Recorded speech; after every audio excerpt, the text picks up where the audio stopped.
নমস্কার। শুরু করছি প্রতিদিনকার মতো আজ সকালে কি লেখা আছে কপালের অনুষ্ঠানে বিশেষ প্রতিবেদন।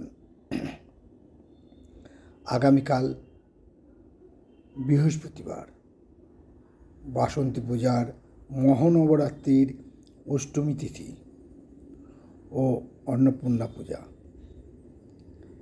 এই পুজো সবচেয়ে সহজ ও সরল নিয়ম আপনাদের কাছে আমি বর্ণনা করব।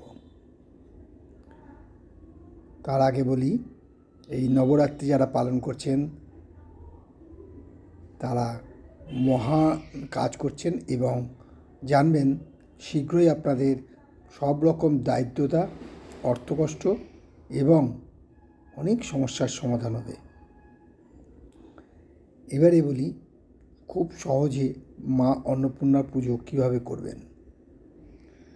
যদি আপনি ব্রাহ্মণ না হন তাহলে চিড়ে ভিজিয়ে তাতে 5 রকমের মিষ্টি দিন, দই সহকারে। তবে মিষ্টি দই না, টক দই দিয়ে বা ঘরে পাতা দই দিয়ে মাকে ডাকুন। ফল দেবেন 5 রকম, সুগন্ধ পুষ্পের মালা, ধূপ ধুনা। আপনি যে আসনটায় বসবেন সে আসনটা কম্বলের হলে খুবই ভালো হয়। এবারে বসে একটা ফুল নিয়ে বলুন ওম হ্রিং কমলা আসনে নমো নমঃ। তার আগে বলুন পুষ্পে পুষ্পে মহাপুষ্পে সুপুষ্পে পুষ্প সম্ভাবে পুষ্পচায়কে নম ফাটসা।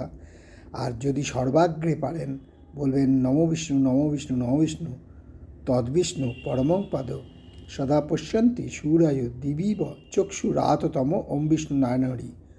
ওম অপবিত্র পবিত্র বা সর্বাবস্থাঙ্গত বিবাহ পুণ্যগ্রাক্ষং সবাভ্যন্তরং নমঃশুচি নমঃশুচি নমঃশুচি। মুখ শুদ্ধি করে নিলেন।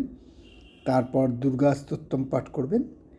তারপর ওম হ্রিং দুর্গে দুর্গেরক শনি সোহা মন্ত্রটা 28 বার বলবেন এবং মা অন্নপূর্ণাকে বলবেন, মা তোমায় অন্ন দান করছি মা, যেন আমার এই জীবনে আর কোনোদিন অন্ন কষ্ট না আসে। তুমি রক্ষা করো, তুমি করুণাময়ী, তুমি সর্বসংকট নাশিনী মাগো, সর্বসংকট নাশ করো, তুমি দয়া করো, তুমি আনন্দ দান করো, তুমি দুঃখ হরণ করো, সর্বপাপ নাশ করো মা।